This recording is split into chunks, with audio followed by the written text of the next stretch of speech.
ladies and gentlemen, welcome to the latest edition, actually the inaugural edition of the All Genre Music Fest podcast.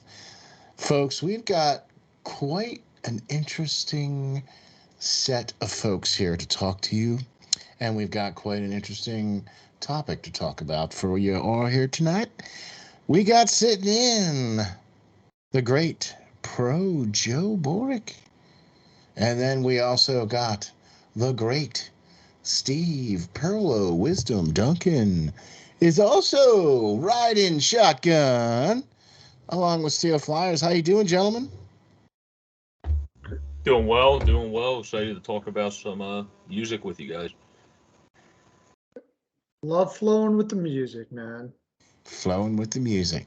So, this is our first episode, and we're just going to test this out, see how things are going to go, and see how we're going to work, and see how it's just going to fly. But what we would like to try to do here is just figure out what we're going to talk about. And the first thing I think we're going to talk about is the greatest voices in music genres.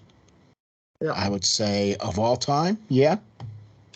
Yeah. Also, that might be a better thing. You kind of just hit it on a head. We might want to highlight what we're talking about voices, because if we're putting soul in with punk and with rock, that's not really fair to certain people, because they're never gonna be ranked as high as like Aretha or somebody like that. So like we might want to space it a little bit and talk about like blues, souls, and then talk about like, just so we don't kind of screw people over in a sense of I got you.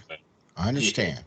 And I don't think we're going to, but I think that when we start talking about the greatest voices that have ever, put their lips up to the microphone, okay? And because we cover all genres of music, we're covering that as well too, Joe. We want to cover the soul. We want to cover, the blues. We want to make sure we cover the jazz and the easy listening and the opera. And, we're talking about all genres of music here.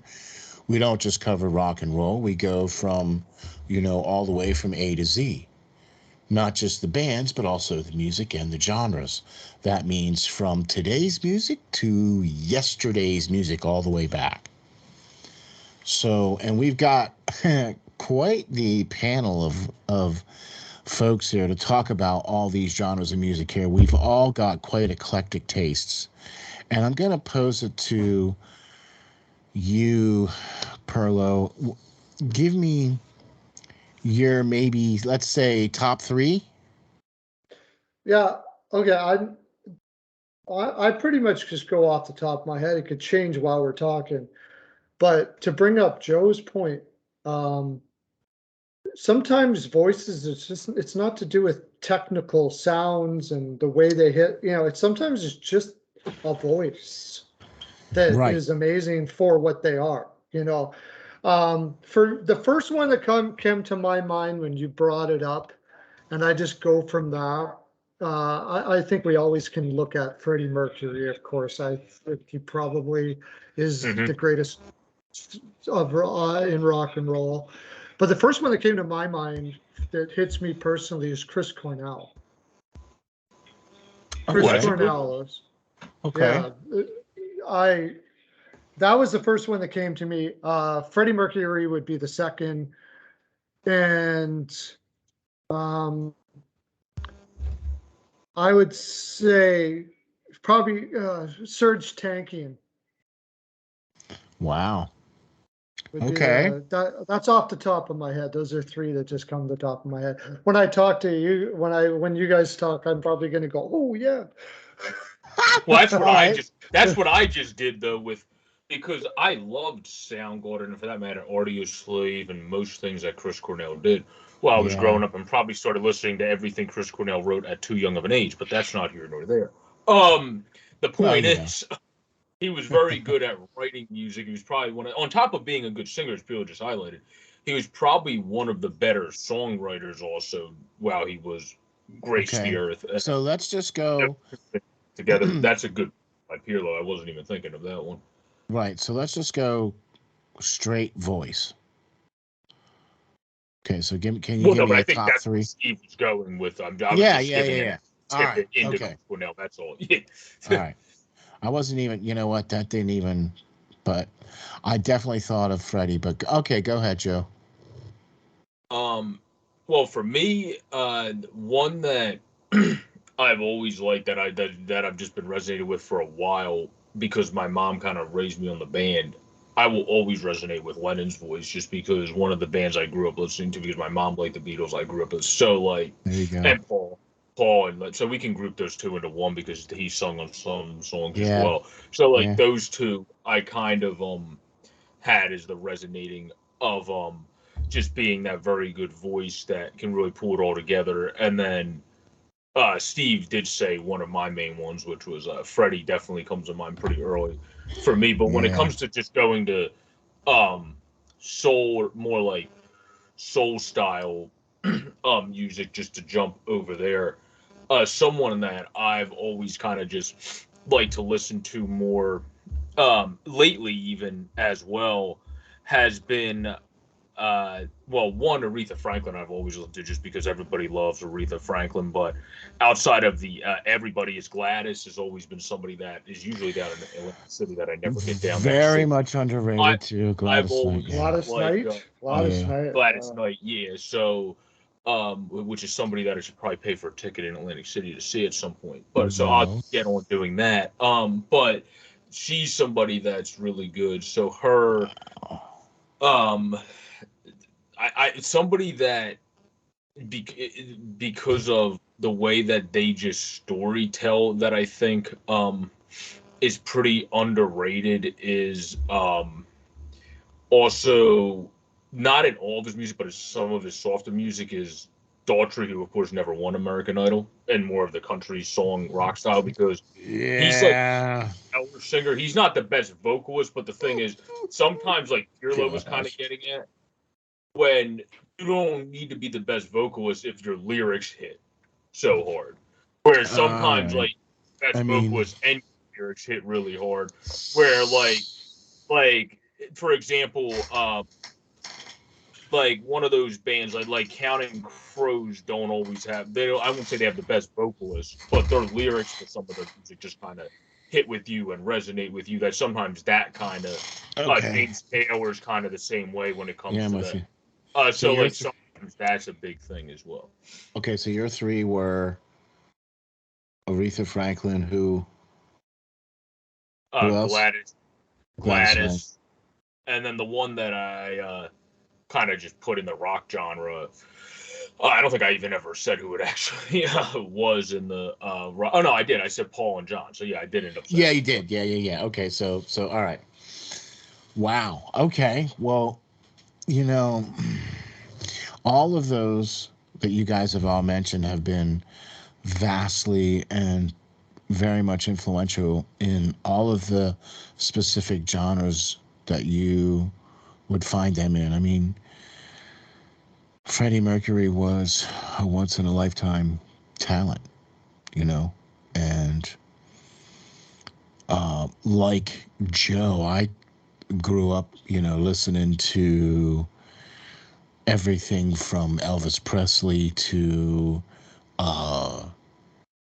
Marshall Tucker Band to Three Dog Night to, Bob Seeger, right?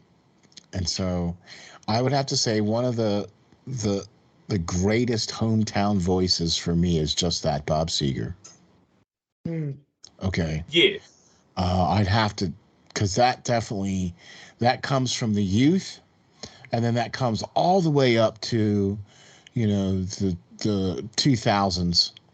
He's put out music in the 2000s. You know what I mean? And he was still touring, I believe, up until 2020. I think he might still be touring right now, but he might be closing out here real soon. Yeah, Bob Seeger transcends time. He definitely transcends time.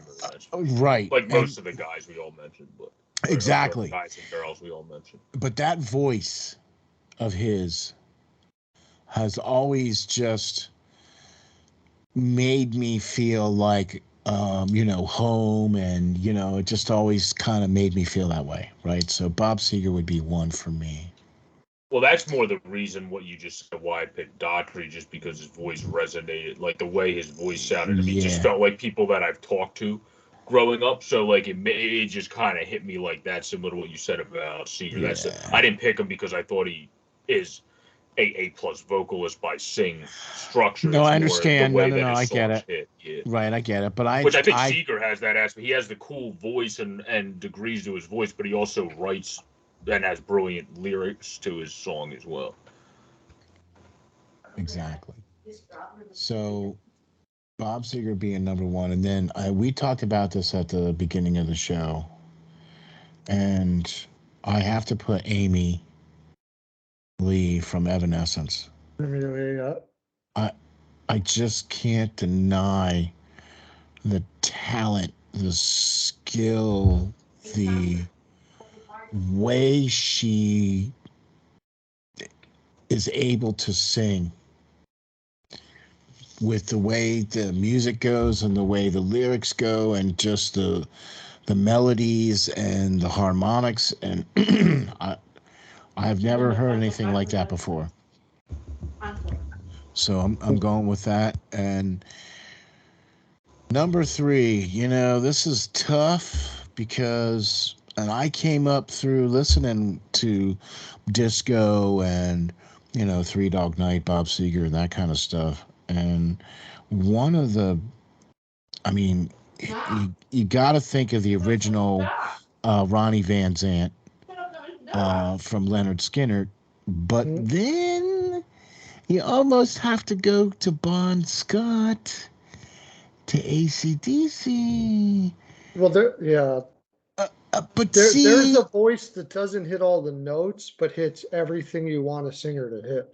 And then you have to go to Brian Johnson, right? Because I think if you put him and Brian Johnson, you got to have both of them two guys in the same spot, because they have virtually the same voice. Yeah.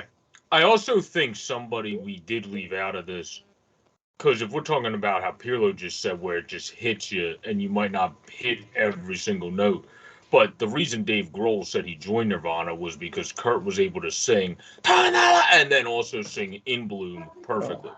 Right. Where you don't have many guys that can scream and then sing a song like In Bloom perfectly. That's why, I think he's somebody that should probably be mentioned in this conversation as well. Kurt Cobain's voice is so underrated. It just technically everything. He's an amazing vocalist, no doubt. Great point, no doubt about it. That which voice we haven't even touched on. There's so many that we haven't even touched on. I got a list here that I'm going to do after this. The ones that hit me the first time I heard them. So, go ahead. Give me a list of some of the first ones. The first time I heard Michael McDonald, I melted.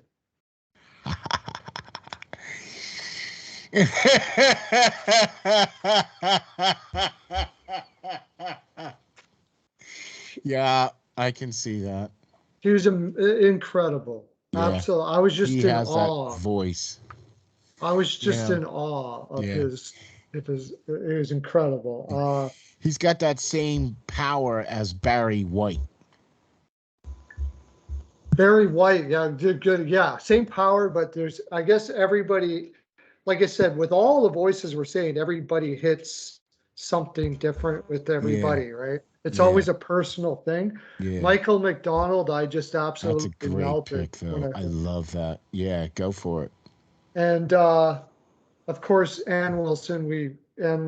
Oh yeah, there you go. Yeah. The first time I heard. Was it Barracuda or Magic Barracuda? The first time I heard Barracuda. I think it was, that was in Rock Band. That was a fun song to do. Crazy on You. Crazy on You, actually. There you go. So incredible. The first song that I ever heard from them was Dreamboat Annie. Dreamboat Annie, okay, yeah. Right. And then the next song that I heard from them was Magic Man. Oh, okay. Right. Yeah, So wow. That's now, amazing. okay. So, and I considered her. I did. And I would even have to, I mean, I know she's not rock and roll or anything like that, but one of the, when I said about Amy from Evanescence, and I need to get this on record, because I feel that her voice, her skill, her talent is above and beyond Adele, above and beyond like Celine Dion. I think she's one of the best non-operatic voices right now, period, hands down, drop microphone. That's just my opinion. That's just my opinion. It's also depending what you like. Like if you like old school, especially if you're someone that was from really enjoyed the whole Woodstock Deadhead era, those people are probably going to say, well, where the hell, why hasn't Janice been mentioned? So I'll throw that in there. Oh. Now, okay, I'm with you, and so I'm with you, and you can't not mention Jefferson Airplane and / Starship either. You can't not mention that either. Those two as well, but Janice Joplin, obviously you have to mention everything she's been involved in, but also her as a whole. I mean, because she doesn't have, obviously, like my mom said it herself, like the best vocal voice, but the thing is the way that how somehow her twang is able to just hit your every emotional string of your body, is just a thing that can't be described. That she practically killed herself to get that out. That's what. That's the best. Yeah, that's the best. That's the with. best quote I've heard about Janice, is that from a vocal person, said that she practically killed herself to get that out. That's why everybody loves it. And what she did with her voice box was insane. Yes. Was insane. Yeah, and people say that in the documentaries about Janice too, that she was just so invested in it that she basically just went too hard to try to get the perfect voice, basically. Yeah. What a great mention of that. You know who we haven't even mentioned, and Jeff Tate from Queenstrike. Oh yeah. Oh, unbelievable. I was going to mention him as one of the people that the first time I heard Silent Lucidity, what is that? Silent Lucidity. Yeah, the first time I heard that, I was absolutely blown away. Yeah. I remember that's when when I remember where I was and what happened the first time it was a marker in my life. The first time I heard that song. Those are the awesome moments of music when you remember where you actually heard the song. But we did miss one rock duo, I think, that definitely Paul Simon and Art Garfunkel. Oh my gosh. There you go. Those are two. Bridge Under Troubled Waters. That's definitely a song. So those are two. No Sound of Silence. So James Taylor. James Taylor. You got to say that too. You also have to put Bob Dylan in there too. Yeah, Dylan has that different raspy voice that just hits differently, kind of the way that he can kind of just go with that weird throat voice. Sometimes it just hits differently. Guys like Bob Dylan are amazing because they don't really they just barely hit the notes. It's Bob Dylan storytellers, and the way they use their voice tells a story. Mm-hmm. Like Tom Waits. Oh, there you go. That's a good one. Yeah. You know who I think really does good with that? You know who I think really does good with that? And that's Tom Petty. Did a good job. Yeah. Well, okay. Most of all these people we're talking about are. Yeah. But he always just was able to have that perfect sound for each song. Yeah. Do you know what I mean? It just... Yeah, he never went overboard, and he never brought it back too much that it didn't sound like him. Right. There was always that perfect medium. Right. Exactly. It was always just like so just right there. You know what I mean? One guy we mentioned though that's underrated, I think, because he was in a underground band. And I know we're going to do an episode, so I'm not going to go too much into underground band singers because we'll talk about that in the episode we do on more underground groups. But there was this one band, Yellow Card, I really like. They have their sign posted where Ryan Key sung their type of music, but when you would listen to him sing like softer rock and do covers when he did his own shows and stuff, he was great at singing Yellow Card style of rock music. But he was also very good at singing tone back. Like he probably could sing Simon and Garfunkel songs because he has that type of voice as well. That's why Yellow Card would mix in the soft songs, and they have one album that is softer, where you can kind of see more of the tones of, well, hear more of the tones, I should say, of his voice. Where that to me, he's somebody I'll go into deeper when we do that underground episode, but somebody that I think's underrated just because those guys deserve to be shouted out too. In terms of somebody that I think helped punk more than people give him credit to, he's now Blink's singer, Skiba. Matt Skiba's a guy that in that realm is a pretty popular guy that's now with Blink, was Alkaline Trio's. I think they're still together, but they don't really release Alkaline Trio's singer. Right. So I think in that field of music, he's probably an underrated commodity because Skiba probably, the way that some bands have made music sound somewhat similar to Alkaline Trio nowadays. Not that that's a bad thing. That's actually a good thing because they're a great group. Yeah. He kind of helped shape some of the current age of newer punk people with the way that Alkaline Trio sounded. So I think those people deserve credit also. You know, I want to talk about something too that Perla, you mentioned earlier before we even got on the show was like Sarah McLachlan. Mm-hmm. Right.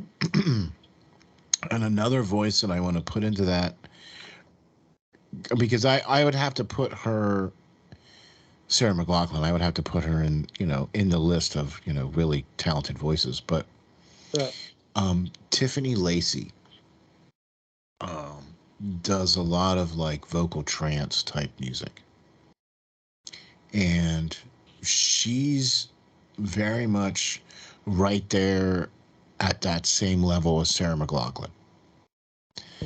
Has that same kind of range, can bring the emotion to a song quite extensively, and is part of that.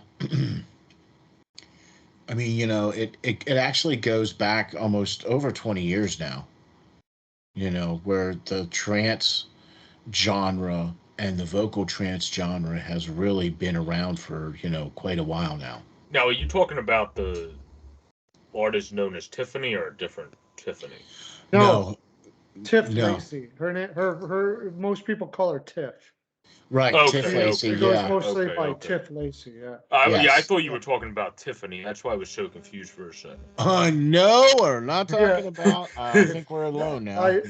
That's somebody you haven't mentioned. That's somebody I haven't brought. I'm gonna have to listen to some Tiff again. It's been a while since I. Yeah, well, Tiffany also. That's now that we brought her up. She's not a bad singer either. Now that we unintentionally brought. Well, she's not a good one either. Brought her up. So she's all right. She was a package. She was a package. Right. Yeah, she's like a middle. She's like a middle grounder. But when you I remember seeing, she seems to put on a decent. Where like some artists also put on better shows. Like I've been at multiple concerts. They might not sound the sexiest live, but they put on a better show than the band sounds. And then sometimes you also remember that too for some concerts. For other concerts you remember because of like the Who concerts I go into because of how they sing and how they put them. But others you remember more because of just them running around like crazy people with chickens with no heads and going nuts. So it depends. It depends on the instance. Well, if you're going to talk about her music voices like that, you got to go with Enya. Oh, wow. Okay. That, man. I think it do anyways. Those are the ones like the first time I heard Enya, I was like. Great voice. Unbelievable. The first time I heard that, I was just like, what is this? What Enya, and like you said, we were talking about Queenstrike. Those are people that you hear that you never heard before, and you'll like tell everybody to stop. Like, wait, I don't care what you're talking about. What's going on here right now? That's what I was the first time I heard Enya. I was like, wow, man. I was at a party and somebody was playing Enya in the background. And I said, wait, what is that? What is that? Yeah. And they were like, oh, that's Enya. And people were still talking. I told everybody, stop. I couldn't believe it. And I went out and bought some Enya right away. Amazing. There you go. I still to this day have some, and I listen to her on a regular basis. And now here's one for you. I'm in the grocery store and I'm hearing this band. And I keep hearing this song, and I keep going back to this grocery store because I keep trying to hear this song. So it was the first time I ever heard Enigma. Oh, there's a good one. Yes. And it was, oh my God. Right. And the name of the song was Sadness. Yeah. Okay. So that was the very first song. And I heard the very first time I heard that was at a grocery store, right? I'm like, I had to keep going back. Yeah, right. So you got to put, Curly does a great job, man. They put out quite a lot of albums for Enigma, and that music is, I mean, I'm not putting them in that same genre as I'm putting Amy or, as I'm putting some of the people. Well, they're also different types of singing. Well, like, that's what I was trying to say at the beginning when I made my point at the beginning. Like, everybody kind of, unless if you're doing all in the same category, they're all kind of like ranked in your head in different blocks that are kind of hard to put into words, but they're all great singers for their own right of what they do and put out each night. That's why I mentioned, which I just remembered his name. Ben Mize is the singer of the Counting Crows, because similar to how you said Enigma connects with you, they were just a band. The way that they, like, I don't agree with all the I'm just gonna say it on this government crap that they put in our food. So the way that Counting Crows sing, and they're just like, farmer could put away the DVD, like that's like all resonates with me. Like, screw this BS, do everything naturally. That album touched my life. That album touched my life amazingly. I listened to that album over and over and over again for I was supposed to see them 3 or 4 months. Yeah. I was bummed when I was supposed to see them because I had lawn seats and it poured, so I couldn't get where. Well, I could have still went, but I would have been so like. I have to go see them the next time they're around, because it was supposed to be when it was BB&T in Camden, for people that don't know New Jersey, and it just didn't work out with timing because the rain came in and it was just bad. One of those, I'm with you on that. Enigma was a band that I resonated with because that, I think that's the thing about music in general, is that people resonate with music because it helps them get through maybe a certain time in their life. Or it helps them get through a certain part that they're going through, as far as like just music and in talent and everything like that. Like, Kenny G is one of those types of people where, like, you can just listen to that guy you can just listen to him for hours and hours and hours, and there's not a lot of words or music or a lot of words and singing. It's just a lot of music. You know what I mean? Yeah. And then also, if we're going to say with male vocalists, I mean, as much as I don't love to admit my guilty pleasures all the time, I mean, they were good male vocalists. You do got to say the Backstreet Boys could sing. So, I mean, I'll give only it to, because individually they have come out and proven themselves to have some skill and talent. Justin Timberlake. Timberlake obviously is a very good singer. Yeah, he's an incredible singer. But like the rest of them, like Steele said, did prove themselves. But I think also the group did work well together. And JT's even talked about how he loved the chemistry of that group in interviews I've watched with them, where obviously he loves his solo career and how successful he's been. No kidding. But he also loved the chemistry of the group. Yeah. And then if we go with those groups, you probably have to mention NSYNC also, so we don't get yelled at. Yeah, you do. You do. Is in that category as well. Boys to Men, that one of my favorite actors is actually in, Donnie Wahlberg. That's another group that kind of fits into that category of music also. You know, I'm surprised that we haven't. Man, I didn't mean to say Boys to Men. I meant to say Donnie Wahlberg's not in Boys to Men. Boys to Men's the one that's from this area. I meant to say what's that group that I'm blanking on it now, but it's the you guys know who I'm talking about, I think, too, because once I say it, you guys are gonna be like, oh, I know exactly who they are. Yeah, I can't think of it either. Yeah, New Kids on the Block. That's it. There you go. New Kids on the Block. That's okay. Because Boys to Men is the one that, speaking of soul, they're the one that they have a lot of soul in some of their music, and obviously, you know, I'll tell you, resonate with the area a little bit. So, as far as skill, as far as voices, as far as, you know, I think we did mention Barry White, and you know, one of the other, I think, voices that I would have to say is James Brown. Has always been wonderful to listen to. I mean, the self-proclaimed hardest working man in show business definitely had the gift, you know, of entertainment. And you know, another thing too, I think that a lot of people overlook, because it was such a not the best era of music, I guess, is the disco era. But there actually were a lot of great, talented singers and musicians that came out of that era that, you know, affected and became part of, you know what I'm saying?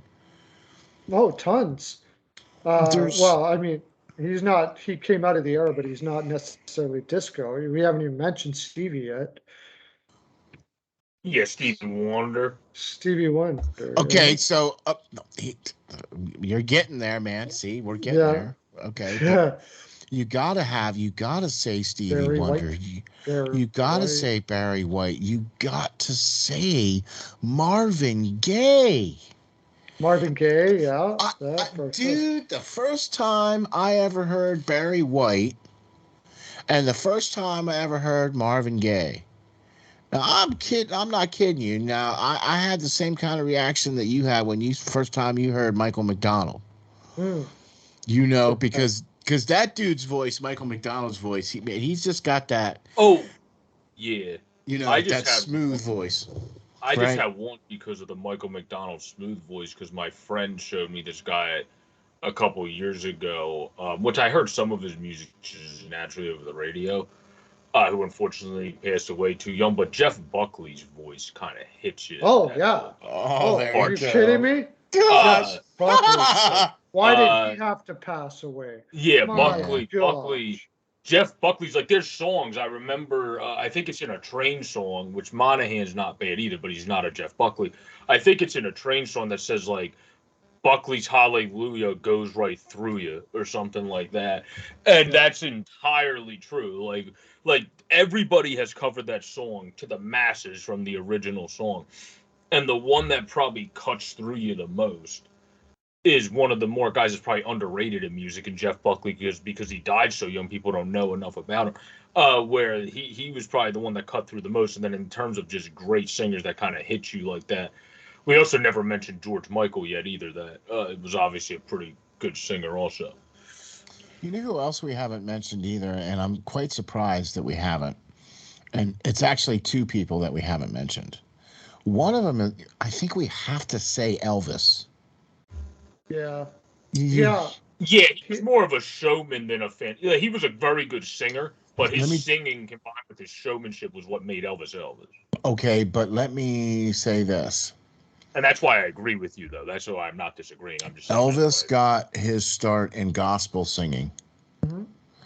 And what really helped propel him was the fact that he didn't sound like the way he looked. okay, coming Right. out of the South, Yeah. right? He did not sound the way he looked, Right. okay? And so that really helped propel him to get him to where he was able to put the kind of music out there that he wanted to do, okay? And so I think Elvis was a huge groundbreaker for the modern rock and roll star now, or the modern musician now. You know what I mean? Like, he did all the things. He, bought the airplanes and the cars, and he had the multiple he had houses all the hot and rods. right. He started he kind of started Hollywood, like the whole stereotype of, oh, you're Hollywood. Like, okay, that was kind of in part, and a big part, because of Elvis, but also I think somebody, because obviously Elvis lived later in the age than this man. Buddy Holly probably would have fit in that whole Hollywood vibe if he I obviously agree. did at such a young age. Yeah, I agree. Where it seemed like he was trending towards that kind of Elvis Hollywood Mm-hmm. vibe. He was just cut too short to be able to ever get to that, where he has to be mentioned in artists that really changed the time. And then this is a podcast we can do a whole other episode on artists that really changed the tides of different genres. But Little Richard, as I mentioned talking to you guys before, he would have to come up with that as well, for being the guy that basically magnified and started punk rock. I mean, Dave Grohl, who's met countless people, said after he met Little Richard, he was like, all right, cool, I could die tomorrow.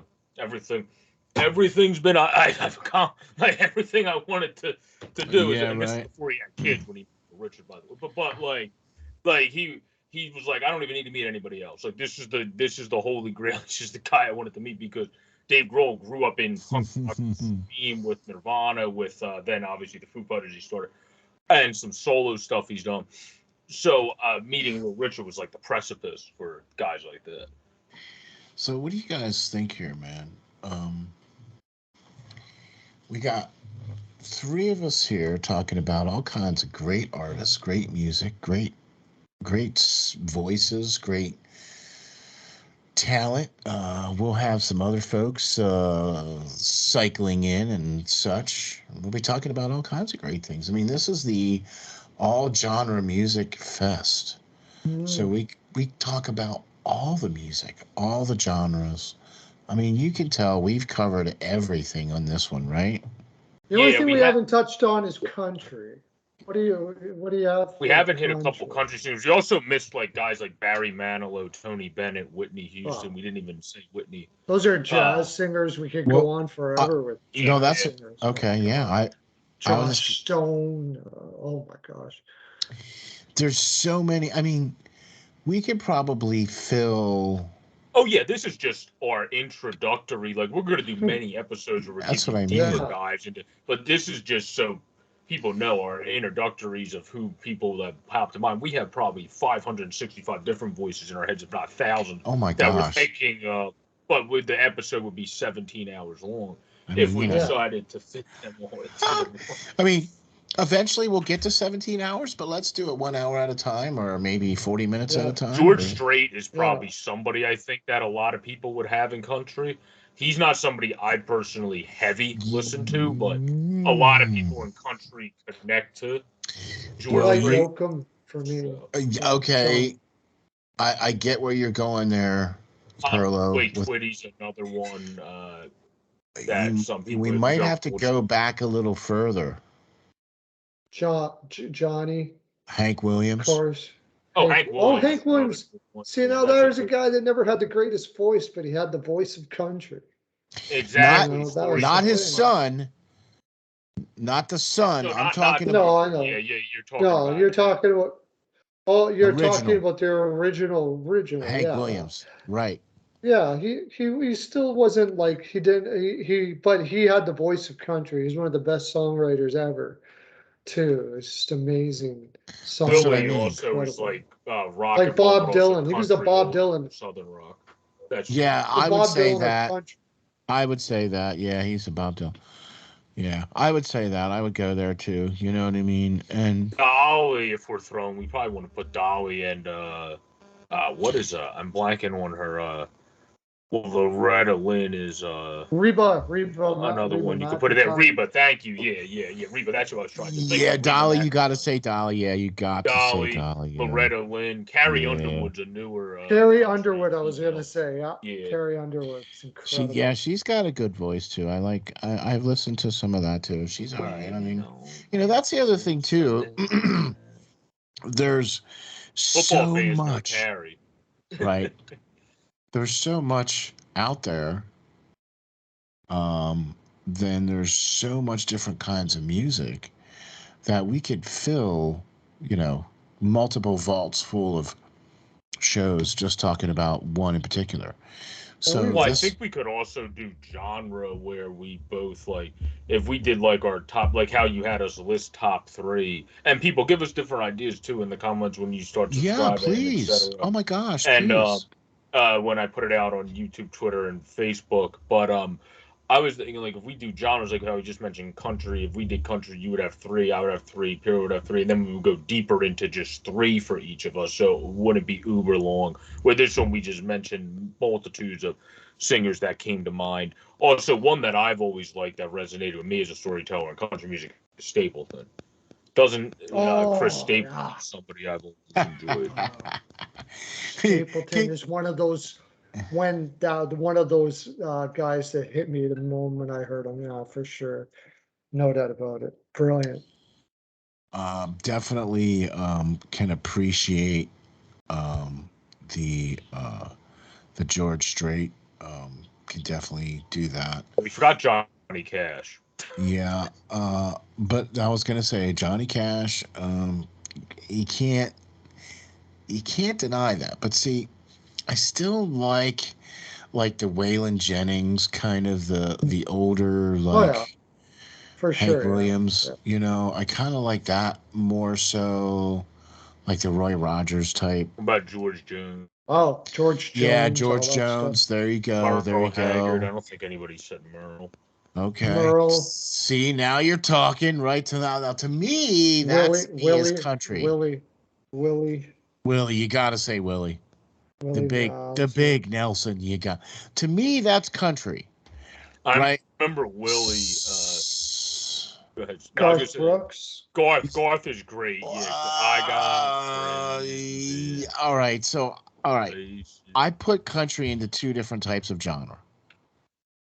So to me, there is country music that actually, to me, is country music, like what we just talked about.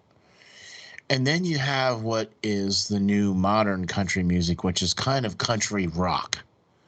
I don't really think Garth Brooks is modern country, though. Or put maybe you might want to put that as even started as a new genre, like Americana folk or Americana blues, or do you know what? Like I think it's fine grouped together because I think if you nitpick every genre like that, like rock has so many different. No, I understand. Jazz has so many different dimensions of jazz, R&B, and hip hop have so many. So I feel I agree. But country sort of has a line. It even has a line within the genre of people that enjoy the genre.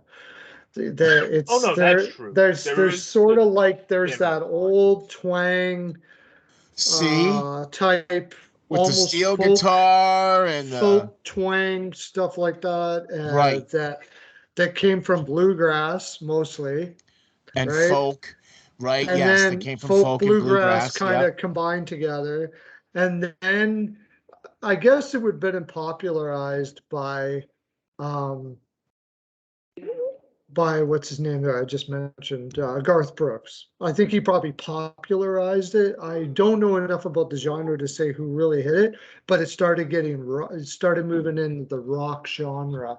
And I would say that Garth Brooks was probably the one that popularized. Well, Brothers Osborne is really country rock. Like they're a band that you're a band. But you get what I'm saying, though.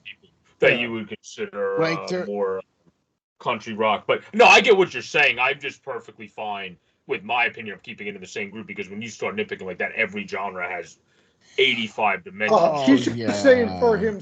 He's saying for himself. That's the way he views it, and I. Okay. Yeah, it's like Southern. Yes. I mean, you could go into like the Southern Southern country, Southern blues, Southern, all of that is Southern all jazz, that Southern all soul. that all Yeah. kind of turned into that rock Well, if we're country, talking all about beautifully country, melded together with yeah. each other. If Yes. we're talking Yes. about rock music that kind of got inspired from the hippie, but also somewhat a sound of hipster but bluegrass mix, we never mentioned Mick Fleetwood Buckingham and Stevie Nicks' group Fleetwood Mac, who obviously was a band that changed music and helped shape I never putting would two have different thought styles that together. I would have heard that coming from you, Jeff. So Stevie Nicks, Buckingham, and Fleetwood. Why did you not think that was a I don't know, good, man. I just you don't seem like the kind of guy that would just listen to that. I don't know. We'll have to do eventually greatest albums of all time. Oh yeah, gosh, For we me, have to do Rumors that for each band. For me, Rumors is All day. one of the greatest of all time, for sure. Greatest of all time albums. In fact, to this day, I can still probably sing almost every song on that album. By memory. There's so much. Another band. There is so many we didn't mention. Like I grew up in the one that the genre that hit me the most because I came out of the '80s was the grunge genre. Mm-hmm. There's just that's the reason why I mentioned Chris Cornell. But and then the genre that great band. Yeah, that oh my gosh, dude. Yeah. Pearl Jam. Have you listened to any of Scream, the band that Dave Grohl was Soundgarden. in prior to Nirvana? I have, yeah. Yeah. I've listened to a little bit of. Pretty decent. Yeah, they were a pretty decent band. But we Eddie talked Vedder. about how. Sorry, his name left me. Eddie Vedder. Talk about greatest voices of all time. There you go, man. I'll tell you. Watch interviews too, Vedder. He's one of the cool guys to watch if you can catch his interviews. I know he was on something where they got like one of those car shows where they got their like van redone and stuff, and Vedder came in to. Oh, that's cool. And that was really cool because he seems like such like a normal, down to earth rock and roll guy. And kind of reminded me of some of the vibes of like that Dave Grohl puts off, where it's like, yeah, I might be big and everything, but I don't give a crap. I'm just gonna act like a normal human being. Where like not everybody obviously does that. So you got to appreciate when the guys that do that. Like for example, Mick Jagger's the opposite, but I don't mind it because it's fine. Like it's fine both ways. I'm just saying everybody doesn't do that, and then obviously. The biggest example of the opposite was Steven Tyler, who would get jealous of his other acts on stage when it was the younger years of Aerosmith. Yeah, he's changed a little bit now. He's matured. When Steven Tyler came to Edmonton, he went to West Edmonton Mall with no entourage, our big mall here. And he just hung out at West Edmonton Mall with no entourage. He had no guards, no nothing, and he just talked to people.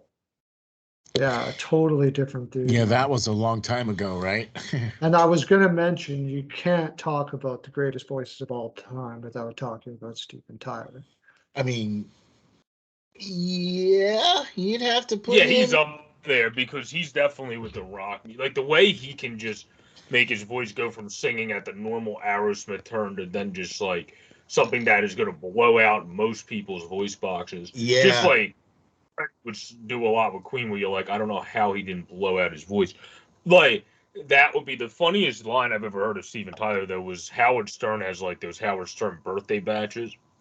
And Stern it was Tyler going up to sing Knocking on Heaven's Door, the piano version. Okay. And he looks at Howard Stern and goes, Howard, I hope the road to hell is as fun as it was getting there. And then they both just started dying laughing, and then he started playing that song, and I was like, well, that's kind of an oxymoron. But that was a funny transition. What do you think of Steven Tyler? You're sort of iffy on him.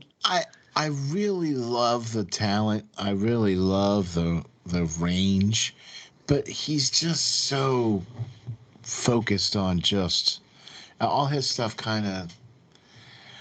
There's very little bit. I mean, don't get me wrong. I'm not taking anything away from Steven Tyler, and one of the greatest of all time voices. I'm not taking anything away from that. But of music, I only liked Aerosmith until it got to a certain point, and then I didn't really like listening to their music. Like, I liked their early stuff, but I didn't like their newer stuff. Does that make sense? Sort of like me with Van Halen. Yeah, like I liked their early stuff, but as we started getting more towards Sammy Hagar, I was like, yeah, okay. Axl Rose, got to mention Axl if we're going to look at that. Okay. Then you'd also have to look. We could sit here and do this for 6 hours. Yeah, we better not. We better finish it. Well, also, tell us in the comment section what your favorites were, and we'll get to those as well as we continue doing this. Yeah. Or if tell you us guys have some questions. Yeah. Another band that we didn't mention that could be important to mention, just because, Pirlo, you mentioned how hate can sometimes, as much as love, draw creativity, where we could talk about bands that's been the case with it. But Oasis is probably one of the biggest examples of how at the end they were still producing good music, but Liam and Noel literally wanted to rip each other's heads off. Where to this day the two brothers don't really get along, but they still produce great music to the end. So that's always an interest. If you go up and look up the story of Oasis, there's also documentaries on it. That's interesting to follow, especially because I don't want to give it away because it's a big part of the documentary, but of how stupid you might think of the reason is why they got mad at each other in the first place. Doesn't surprise me. It doesn't surprise me. Anyways, we better finish that. We better finish this up. But if you have any more people down there, let us know in the comment section. We'll be sure to talk about it in future episodes, no doubt about that. Plus, we're going to be talking about everything you can possibly think of with all music. If you have bands or people that we've never heard of, even better, comment in the comment section. Let us know, because I love hearing new people, new voices, and we can talk about it, maybe listen to it together, all of us. And then, I'm not a critic so much, but I love to just talk about how I appreciated something. Exactly. So awesome. Which we started this all from the All Genres Music Group, which you can find on Facebook. Become part of that, and you can hear all of our episodes there. Yep. And where else are we going to have it on? We're getting it out there. We're going to try to get it out there on Anchor. Right? Yeah, I'm probably going to create that either tomorrow, probably tomorrow, if not Wednesday, and then I'll put it out, which that goes out to everything. So you can, not literally, but most podcasting platforms, if you have Spotify, Apple Podcasts, like most of those top popular ones, it goes out to for Anchor. And then YouTube, I think, for everybody, which is the easiest for everybody because you can get it everywhere easily. Everybody kind of has it on their phone. That's where I'm going to put it as well. And that's where it's going to be the soonest, which is probably going to be tomorrow morning.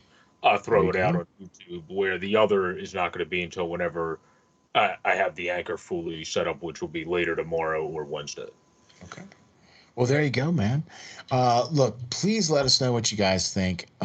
Please give us some questions. We'll be more than happy to answer your questions. We would love to field those questions. We're all here talking about all the music out there, so by all means, don't be shy.